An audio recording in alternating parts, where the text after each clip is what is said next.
दोस्तों नमस्ते। आज मैं बात कर रहा हूँ main motor for air coolers. Motor जो है वो कूलर का दिल है, मतलब सब कुछ डिपेंड करता है मोटर पे।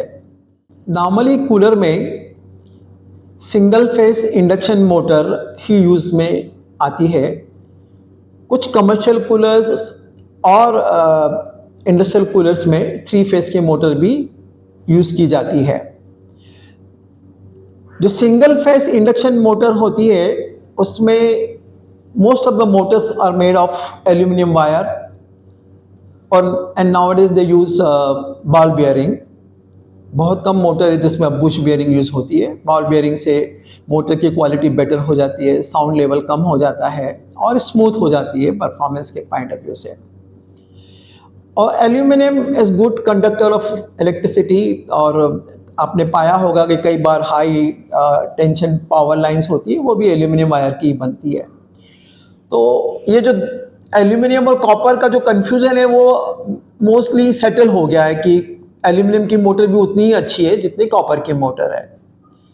इसीलिए अब भी अगर आप देखेंगे तो 95% of motors are made of aluminium wire और 4-5% ही मोटर जो है कॉपर वायर में बनाते हैं, क्योंकि कॉपर वायर की मोटर काफ़ी महंगी होती है इसलिए बहुत कम यूज़ में आती है। कितनी तरह की मोटर है जो कूलर में यूज़ होती है, हम इसको डाया में एक्सप्लेन करेंगे। 79 डाया, फिर उसके बाद आती है 89 डाया और उसके बाद आता है 95 डाया और 100 डाया। ये जो 4 तरह की मोटर है 79 से लेकर 100 डाया की, ये नॉर्मली पर्सनल कूलर्स जो ब्लोअर बेस्ड है उसमें यूज़ होती है, टावर कूलर में भी यूज़ होती है, और जो 9 इंच के जो फैन कूलर हैं या 12 इंच के फैन कूलर हैं उसमें भी यूज़ होती है। इस मोटर में नॉर्मली जितनी भी मोटर्स सिंगल फेज इंडक्शन होती है वो 3 स्पीड होती है और 1400 आरपीएम की मोटर होती है नॉर्मली इंडिया में। कुछ कूलर में जो 12 इंच के और 9 इंच के कुछ कूलर हैं उसमें जो मोटर का आरपीएम 2300 से लेके 2500 तक भी जाता है। जिनको हाई एयर डिलीवरी देना होता है वो हायर आरपीएम की मोटर इसमें यूज़ करते हैं। तो ये जो 4 तरह की मोटर है वो मेनली पर्सनल कूलर्स कैटेगरी में यूज़ होती है। हम पर्सनल कूलर 12 इंच का फैन भी पर्सनल कूलर कैटेगरी में आ गया और ब्लोअर बेस पर्सनल कूलर भी इसी कैटेगरी में आ गया। दूसरी कैटेगरी जो होती है वो है 110 डाया की मोटर, 110 एंड 120 डाया की मोटर, जो डेजर्ट कूलर में यूज़ होती है। मतलब डेजर्ट कूलर जो 16 इंच से 18 इंच तक या 20 इंच तक आप बात करेंगे तो उसमें ये 110 डाया और 120 डाया की मोटर यूज़ होती है। और जो उसके ऊपर की जो कैटेगरी है वो 140 और 150 जो कमर्शियल कूलर में यूज़ होती है, जो 22, 24, 26, 28, 30 इंच के जो मॉडल्स बन रहे हैं उसमें ये मोटर यूज़ होती है। और उसी में 150 डाया में कुछ लोग सिंगल फेज भी यूज़ कर सकते हैं, कोई 3 फेज भी मोटर यूज़ करते हैं।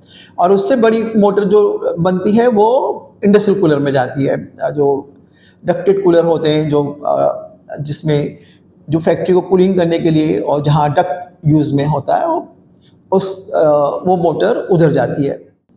अगर अब आगे हम बात करेंगे कि इस साल कूलर इंडस्ट्री में मोटर इंडस्ट्री में कहाँ फोकस रहेगा, मतलब वो किस फोकस उनका जो मोटर मैन्युफैक्चर उनका किस डायरेक्शन में रहेगा, तो मुझे ऐसा लगता है कि एक जो मोस्ट इम्पॉर्टेंट है वो एनर्जी एफिशिएंट, मतलब मोटर जो है वो काफ़ी एनर्जी एफिशिएंट होना चाहिए जिसमें पावर का कंजम्पशन कम से कम हो सके और उसका बेनिफिट आम आदमी को मिल सके। दूसरा जो स्कोप है जहाँ पे वो लोग काम कर सकते हैं, आज जो अपनी स्पेशलिटी ऑफर कर सकते हैं, वो है लो नॉइस। कूलर में एक आवाज़ की प्रॉब्लम तो होती ही है, पर अगर कोई ऐसी मोटर डेवलप करे या एफिशिएंटली उसको बनाए जिसमें आवाज़ का लेवल डाउन रहे, आवाज़ थोड़ी कम हो जाए, तो लो नॉइस मोटर भी एक बहुत बड़ा रोल प्ले कर सकती है।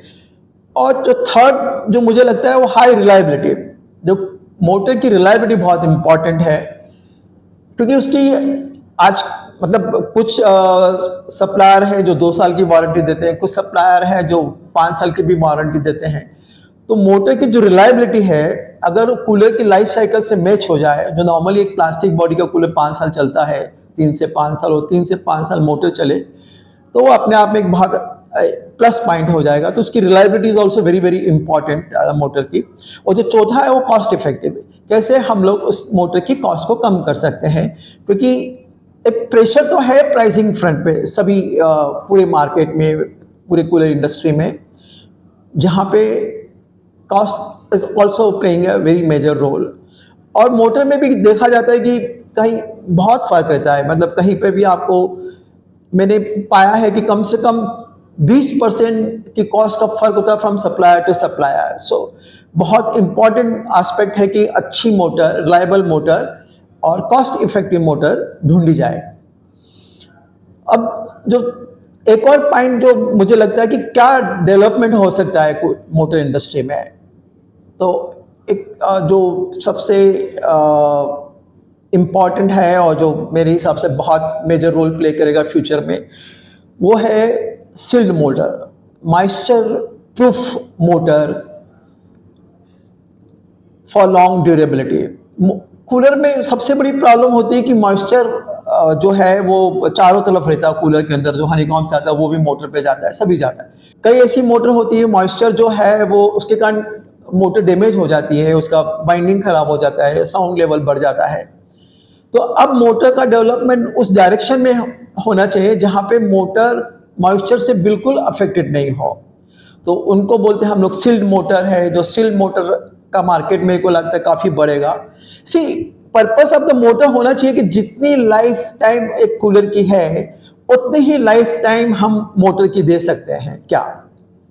और सील्ड मोटर उसका एक बहुत उस ऑब्जेक्टिव को पूरा करता है, क्योंकि इसमें मॉइस्चर से कुछ भी खराब होने जैसा नहीं होता है।